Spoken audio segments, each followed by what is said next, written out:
You on? Laura, are you available? I am. Okay, we're ready to start when you are. All right. Well, we will call the August 8th zoning hearing board to order. Mr. Johnson, if you could lead everyone in the pledge, please. Thank you. I pledge allegiance to the flag of the United States of America and to the republic for which it stands, one nation, under God, indivisible, with liberty and justice for all. Thank you. Amy, if you could call the roll. Sure will. Mr. Sebald? Here. Ms. King? Here. Mr. Dawson is absent. Mr. Johnson? Present. And Ms. Gunchin? Present. Thank you. And approve. Moving on to the approval of the July 11th meeting minutes, I'll entertain a motion. I'll make that motion. Johnson. I'll second it. Actually, Oh, I Mr. can't, Seabold, 'cause I you wasn't can't there. because you weren't here. I'll second. Thank you. Thank you. Any discussion?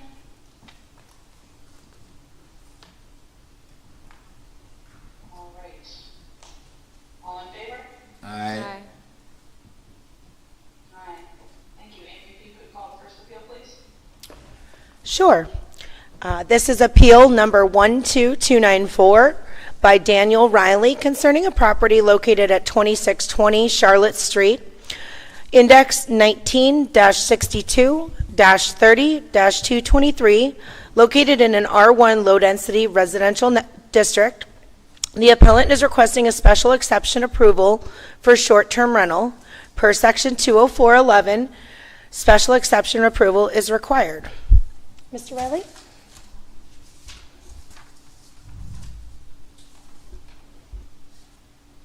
Also, board, you've all been given his information direct from an email just to address some of the issues that do pop up. Thank you. Thanks for hearing me today. All right, Mr. Riley, if you could state your name, please, and your address and be sworn in. Yes, my name is Daniel Riley. Do you want my home address or? Yeah. Home address, please. The home address is 231 West 21st Street, Erie, Pennsylvania, 16502. Okay, please raise your right hand. Do you solemnly swear or affirm to tell the truth, the whole truth, and nothing but the truth to the best of your ability here today? I do. Okay, go ahead. So as far as, so whenever I choose a property for vacation rentals, if it's not in a commercial zone, I usually try to, is this, you need this here? I usually try to do them in areas that are zoned commercial just because when it comes to doing something like that long term, neighbors are not an issue that goes away. So it's something that if you're smart about it, you want to be placating your neighbors as much as humanly possible. I have another one on West 21st Street that, and you know, I always check with the neighbors before I do that. This particular property at 2620 Charlotte Street, I just felt was not going to be a problem, even though I knew it was a little bit dicey buying it in R1. But I knew that the neighbors to the south don't live there. They're actually doing the same thing that I'm doing. And the property to the north is actually the rear of a plaza. So I'm really not adjacent to any like residential people actually living at the properties. That's the reason I chose it. And I also direct all traffic to the front of the house from the street. So I have, you know, I have like, there's people in the back, you know, that have backyards, and I have a backyard. There's a screen there, there's some shrubs there, but I don't really have a backyard area. So all of the land, most of the land is like in the front. So I don't think I'll be bothering them either because I direct all of the traffic to the front of the house. The people, the tenants will get the key to the front door. So they won't be going around the back to cause traffic, and people won't really even see them. So, and as far as parking goes, I think my driveway is like 150 feet. I measured it and put it in the actual in the application, but it could fit up to 10 cars. And I just tell people that they need to park in the stone driveway. So, You said you had another property on 21st Street? yes, Is that? I've also applied for that as well. Okay. That's in the permitted use district, so you won't need to see that one. Okay.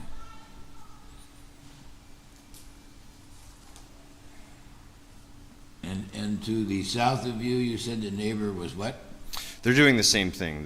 It's Oh, a vacation rental. And if I could just say for them, I've been there for 6 months every day working on that property. I haven't heard a peep from their tenants. Like it's very quiet. So And there's I don't a think they're small bothering. plaza to the north of you. yes, so there's a plaza on 26th Street. That's the emergency exit. So I never see anybody back there. There's an easement that I share for parking. So I just tell them, the tenants, not to park in that area. They can only park in the stone driveway. And I can post anything, any kind of ordinance, parking ordinances or anything like that in the actual house if you'd like. Thank you.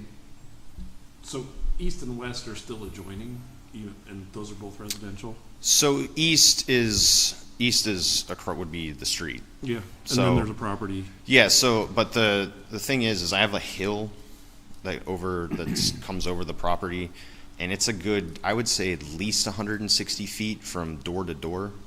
So I don't think they wouldn't even really see the people really coming in and out so much. And they're also not directly across the street. The front of the house sort of faces the alleyway of the other plaza across the street. They're sort of, the first house is kind of pushed a little bit towards the south. So it's not like them door to door. They're like, they're a little bit diagonal, but at a comfortable distance, I would think. We have most of the frontage on most of the property is frontage. So there's a huge front yard, and then they have a front yard, and there's sidewalk, and there's also a street. So I'm guessing it's like at least 160 feet, which I think is probably a comfortable distance. And also, I should say, I don't allow parties ever. I don't want people destroying my property, so I explicitly say in the listing, no parties or events. I target families coming to Erie. Usually, I try to target 2 families, so I charge $500 a night, and it's usually someone and their friends who also have kids, and that way they can put everybody up. And if you split it, it's much cheaper than getting a hotel for 2 families. So, How many people do you rent to at one time? so far, Amy suggested 8, so we can do that if you'd like. But it could fit probably 10 to 12. But usually it's not, a group of adults. It's usually 2 parents and 2 to 3 kids each. So I would like to do 10 just in case people have, 3 kids each, 3 children. I'd like to be able to accommodate them.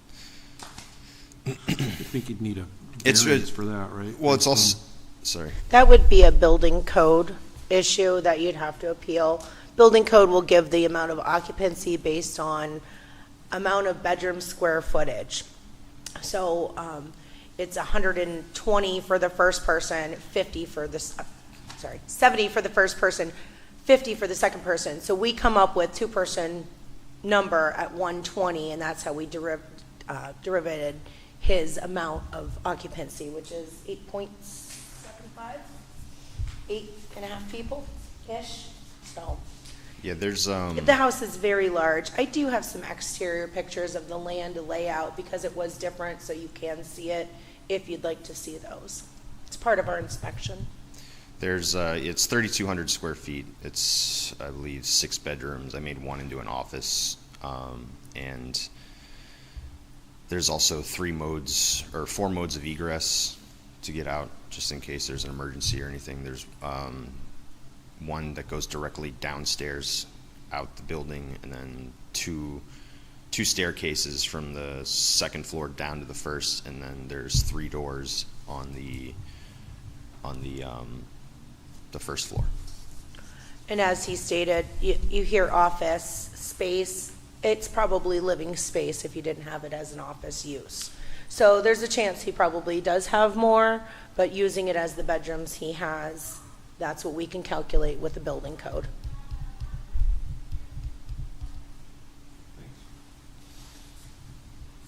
So I note that on the application, you have maximum occupancy listed at 12. Are you modifying that based on the determinations from the zoning and code enforcement people? Well, I'll do whatever you want me to do that's legal. I just heard about this, and Yeah. I put that in there just to basically, market myself better, but, What do we do with the 8 people? Everybody all right with that? yeah. Yeah, that's gonna all come out in the determination Yeah. with licensing. He's gonna get an occupancy permit that says 8 people, Yep. Okay. okay?